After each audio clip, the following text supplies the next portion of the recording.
আসসালামু আলাইকুম। দ্রব্যমূল্য নিয়ে আমাদের এই অন্তর্বর্তীকালীন সরকার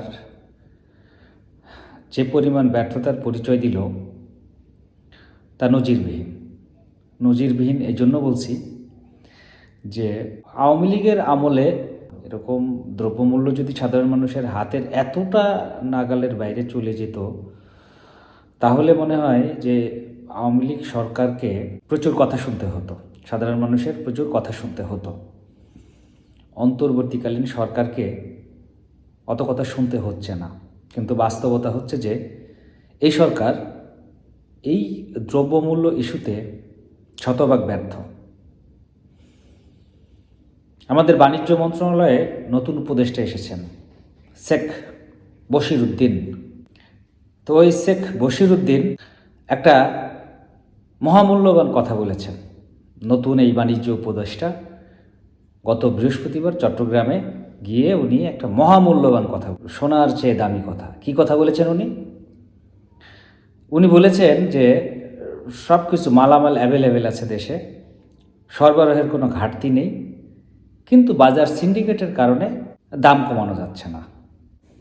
মানে আমি গত এই আগের বাণিজ্য উপদেষ্টা যিনি ছিলেন ডক্টর সালেউদ্দিন, উনার তুমুল সমালোচনা করেছিলাম যে এই ভদ্রলোক, এই বৃদ্ধ ভদ্রলোক বাণিজ্য মন্ত্রণালয়ের দায়িত্ব নিয়ে পুরোপুরি ব্যর্থ হয়েছেন।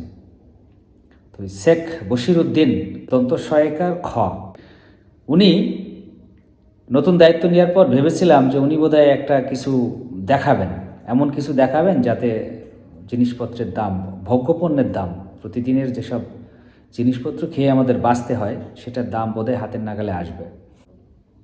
চট্টগ্রাম যে উনি যে অশ্বডিম্বটা পারলেন তাতে আর কোনোভাবেই বিরক্তি ধরে রাখতে পারলাম না। উনি দায়িত্ব নিয়ে কি আশার বাণী শোনাবেন, উনি বিরাট এক ঘোড়ার ডিম পারলেন চট্টগ্রাম গিয়ে এবং বললেন যে সরবরাহের ঘাটতি নেই, প্রচুর মালামাল দেশে আছে, সিন্ডিকেটের কারণে দাম কমানো যাচ্ছে না।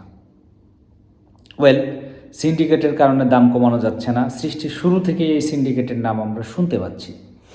এতদিন সিন্ডিকেট নিয়ন্ত্রণ করত রাজনৈতিক দলের পান্ডারা, সেই পান্ডাদের সঙ্গে ছিল প্রশাসন, পুলিশ। তো পুলিশ তো এখন মোটামুটিভাবে একটা সাইজ হয়ে আছে, তাই না? যতদূর জানি আমরা দেখতে পাচ্ছি যে পুলিশ সাইজ হয়ে আছে। দৃশ্যত রাজনৈতিক পান্ডাদেরও থাকার কথা না, কিংবা যদি থাকেও, এ দুটোই থাকে, তাহলে আপনি কি করছেন? আপনি বাণিজ্য মন্ত্রণালয়ের উপদেষ্টা কী জন্য হয়েছেন? আপনাকে কোন কারণে এই উপদেষ্টার পদটা দেওয়া হয়েছে? এই গরিব দেশের মানুষের টাকা আপনার পিছনে কেন খরচ করা হচ্ছে যে আপনি এই অশ্বডিম্ব পারবেন, গিয়ে বলবেন যে সিন্ডিকেটের কারণে দাম কমানো যাচ্ছে না? এই ঘোড়ার ডিম উপহার দেওয়ার জন্য এই দেশের মানুষ আপনাকে বাণিজ্য উপদেষ্টা হিসেবে মেনে নিয়েছে? অদ্ভুত ব্যাপার। মানে এরা আমাদেরকে যে কী পরিমাণ বোকা মনে করে। পলিটিক্যাল লিডাররাও যেমন, এই যে আওয়ামী লীগ দীর্ঘদিন ধরে আমাদেরকে বোকা মনে করে কথাবার্তা বলছে, কাজকর্ম করছে। এই যে সুশীল সমাজ যারা এখন দেশ চালাচ্ছেন, অন্তর্বর্তীকালীন সরকারে যারা আছেন, তারাও একই, আমাদেরকে জাস্ট বোকা মনে করতেছে এবং যা খুশি তাই বলে দিচ্ছে, যা খুশি তাই ওনারা বলে দিচ্ছেন। আপনি যদি সিন্ডিকেট ভাঙতে না পারেন, যদি কোনো রাজনৈতিক পান্ডা, কোনো পুলিশ চাঁদাবাজির সঙ্গে জড়িত থেকে, অথবা সিন্ডিকেট করে কোনো ব্যবসায়ী সিন্ডিকেট করে যদি ভোগ্য পণ্যের দাম বাড়িয়ে থাকে, আপনার কাজই তো সেটা। আপনাকে চাকরি দেওয়া হয়েছে তো ওইটা ভাঙার জন্য। আপনার চাকরি এটা যে আপনি এই উপদেষ্টা হিসেবে আপনি যে চাকরি করছেন, গরিব মানুষের পকেটের পয়সা যে আপনার পেছনে খরচ হচ্ছে উপদেষ্টা হিসেবে আপনার দায়িত্ব পালন করার জন্য, চাকরি ওইটা যে আপনি সিন্ডিকেট ভাঙবেন। আপনার বাজারে সরবরাহ আছে, পণ্যের অভাব নেই, ভোগ্য পণ্যের অভাব নেই, দাম কমাতে পারছেন না কেন আপনি? আপনার এই ঘোড়ার ডিম মার্কা কথাবার্তা শোনার জন্য তো আমরা প্রস্তুত নই। প্রায় 3.5 মাস হতে চললো এই দেশ থেকে আওয়ামী লীগ বিদায় নিয়েছে। দ্রব্যমূল্য ক্রমান্বয়ে বাড়ছেই, কমার কোনো নাম নেই। বাজারে গেলে মানুষ অতিষ্ঠ হয়ে যাচ্ছে। এই সরকারের সম্ভবত হুঁশ হচ্ছে না এটা নিয়ে।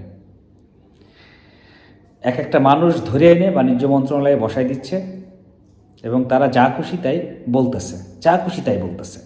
এই লোকগুলোর যদি দেশের মানুষের প্রতি বিন্দুমাত্র সম্মানবোধ থাকতো, বিন্দুমাত্র সম্মানবোধ থাকতো এদের, তাহলে এরকম ঘোড়ার ডিম মার্কা কথাবার্তা এনারা বলতেন না, ভেবেচিন্তে বলতেন, মানুষকে খুশি করার উপায় বের করতেন, অথবা এমন কোনো কথা বলতেন না যাতে মানুষ অখুশি হয়।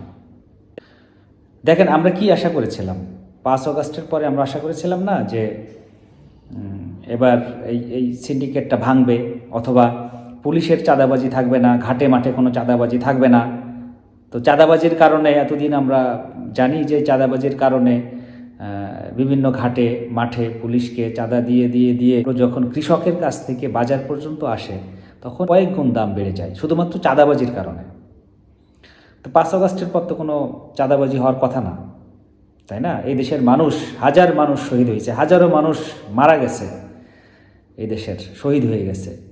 তারা মারা গেছে আপনাদের এই মানে বালখিল্যপনা দেখার জন্য না, তারা মারা গেছে শক্ত হাতে আপনারা দেশ চালাবেন, আপনারা দেশটাকে এই যেখানে দেশটা চলে গিয়েছিল সেখান থেকে আপনারা ফিরিয়ে আনবেন, স্বাভাবিক করবেন, মানুষের সুখ দুঃখকে আপনারা মূল্য দিবেন, সাধারণ মানুষকে আপনারা রেসপেক্ট করবেন।